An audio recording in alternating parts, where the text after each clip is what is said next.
আপনাদের কি কোনো সেন্স নাই? রাতে বেহোশের মতন গাড়ি চালান। আপনি ঠিক আছেন? না হ্যাঁ জন্টিত। আচ্ছা এই পাশেই আমাদের আশ্রম আছে, আপনি আমার সাথে চলেন। পারা খালে একটু পানি নিয়ে এসো তো। বাবা পানিটা খাও। আপনি খাইছেন দুপুরে? হ্যাঁ হাতে খাচ্ছো? আমি আসলে একটা কাজ খুঁজতে আসছি। কাজকর্ম পারেন তো? সব পারি, সব। রান্না করতে পারেন? এগুলা ছাড়া সব পারবো। কালকে থেকে আপনি আমার পার্সোনাল অ্যাসিস্ট্যান্ট হিসেবে কাজ করবেন। ঠিক আছে, আমি রাজি। বাবা এই যে ভাতটা খেয়ে না।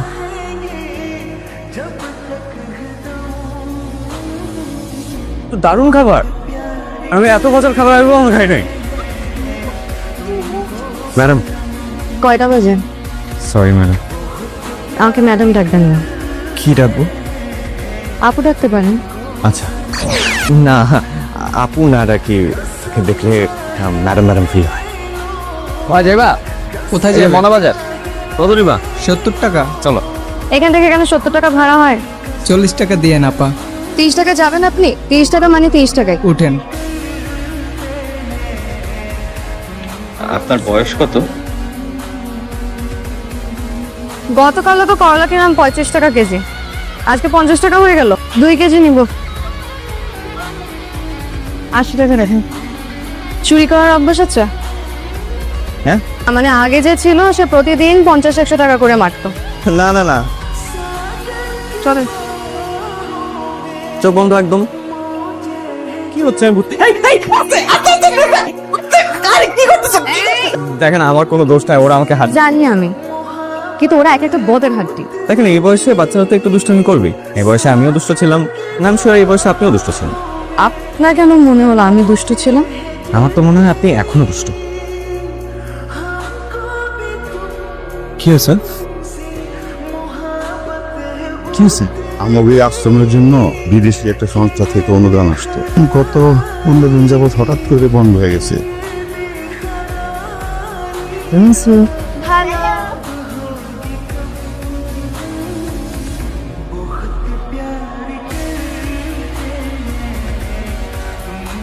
আজকে থেকে এখানকার দায়িত্ব সবরণিত। Thank you. ছেলেটা কত তাড়াতাড়ি আমাকে সবাই আপন করে নিচ্ছে দেখছিস? যারা যত তাড়াতাড়ি মানুষের কাছে চলে আসে তত তাড়াতাড়ি দূরে সরে যায়। প্রিয় জিনিস যতদিন কাছে থাকে তারে আদর যত্ন করে আগলায় রাখতে হয়। নেহা ছেলেটা কিন্তু খুব ভালো।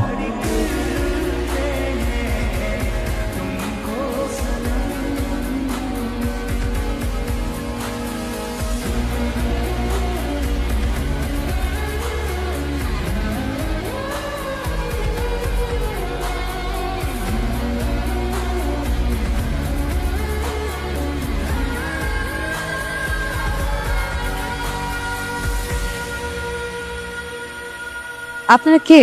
আপনি আমাদেরকে চিনবেন না, এই বাড়ির মালিক একটু ডাকেন, তার সাথে একটু ব্যবসায়িক আলাপ আলোচনা আছে। আমি মালিক, বলেন। আমাদের স্যার এখানে একটা কমার্শিয়াল বিল্ডিং বানাবে, আপনি জায়গাটা ছাইরা দেন, তাতে আপনার মঙ্গল হবে। একবারও আপনাকে এই কথা বলছি যে আমি এই জমি বিক্রি করব? আশেপাশের যারা আছে না তাদের সবার জায়গা নেওয়া হয়ে গেছে, শুধু আপনার জায়গার জন্য বিল্ডিং এর কাজটা হচ্ছে না। আপনারা প্লিজ এখান থেকে চলে যান, আর নেক্সট টাইম কোনোদিন যেন না দেখি আপনাদেরকে এখানে আমি। স্কুল জীবনে জায়গা জমি দখলের উপর 110টা উপায়ের বই পড়ছি। আপনি যদি ভালো ভালো জায়গাটা দিয়ে দেন তাহলে তো ভালো, আর যদি না দেন তাহলে ওই যে 110টা উপায় আছে না, এগুলো আপনার প্রয়োগ করতে হবে। আপনার অনেক ভালোভাবে বুঝে আসছিলাম, আপনি জিনিসটা বুঝেন নাই। কিছুদিন পর কারেন্টের মতো বাড়িটাও যাইব। ভালোই ভালোই কইতাছি বাড়িটা ছেড়ে দেন, আপনার মঙ্গল হইব। আপনার সাথে আমার কিছু কথা আছে। তা তো নিশ্চয়ই। আশ্রমের বিষয়ে শুনেছি ওখানে ইলেকট্রিসিটির প্রবলেম, পানির প্রবলেম। মাথা ঠান্ডা করে বস।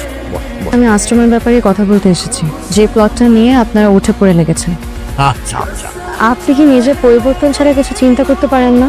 এতগুলো অসহায় মানুষ আশ্রম ছেড়ে দিলে কোথায় যাবে?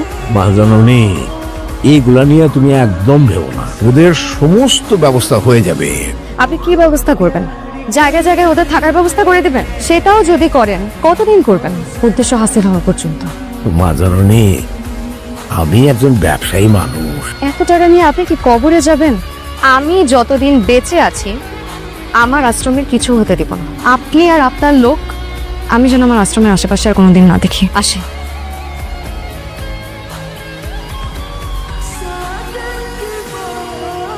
এনি কে? এটা আমার ছেলে রেহান চৌধুরী।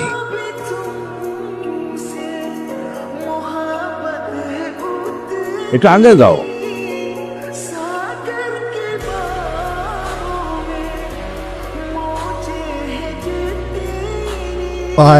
তোমার দাঁতজান চলে আসছে, বসেন নাস্তা করেন। হ্যাঁ, না বাবা, আমি একটু বাইরে যাবো। আপনি বাইরে যাবেন এই কথা শোনার সাথে সাথে তো আমার বুকের মধ্যে কেমন যেন ধরপড় করে ওঠে। ওর বাবা, কি যে বলো না তুমি মাঝে মধ্যে। কত লক্ষ্যের জন্য আমার তুমি খালি শাসন। আপনি কে? কে আপনি? কি করছিস মা? স্যারের নাম রেহান চৌধুরী, সেলিম রেজা চৌধুরীর একমাত্র ছেলে, যে আমাদের এই আশ্রমের জায়গাটাকে কমার্শিয়াল প্রপার্টি বানাতে চায়। আর সেটা হাসিল করার জন্যই স্যার এখানে এসেছেন। তুমি আমার আর একটা মিথ্যা না, আপনি হলেন একটা খুনি। আপনি আমার মুখটা চাচাকে মেরে ফেলেছেন। আপনি তো টাকার জন্য মানুষ খুন করতে পারেন, তো কোনো মানুষের সামনে মিথ্যা অভিনয় করলেন একটা প্রপার্টির জন্য। উপরে যে কি জবাব দিবেন? আপনি হলেন একটা জানোয়ার। আপনি আমার আশ্রম থেকে বেরিয়ে যান, বেরিয়ে যান আমার আশ্রম থেকে।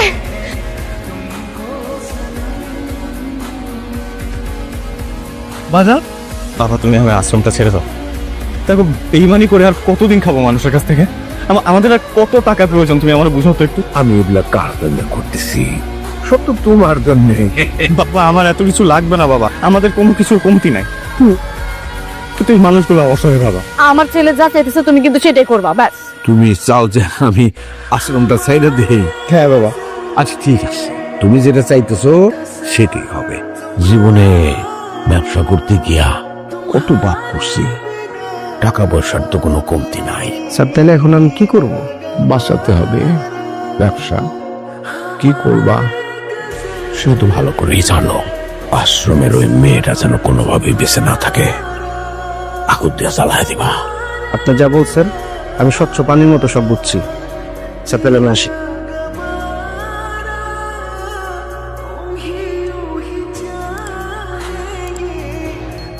আপনাকে একবার বলছেন এই আশ্রমে আর কোনোদিন না আসতে। আপনি কোথায় যাচ্ছেন আপনি? তুমি বুঝতেছো না? আমি বুঝতে চাইও না। আমাকে বুঝতে হবে। আমি মিথ্যা বলছি তোমার জন্য। তুমি অসহায় ভান ধরছি, সেটাও তোমার জন্য। আমি তোমাকে ভালোবেসে এখানে আসছিলাম, তোমার জন্য আমার ভালোবাসা কোনো মিথ্যা ছিল না।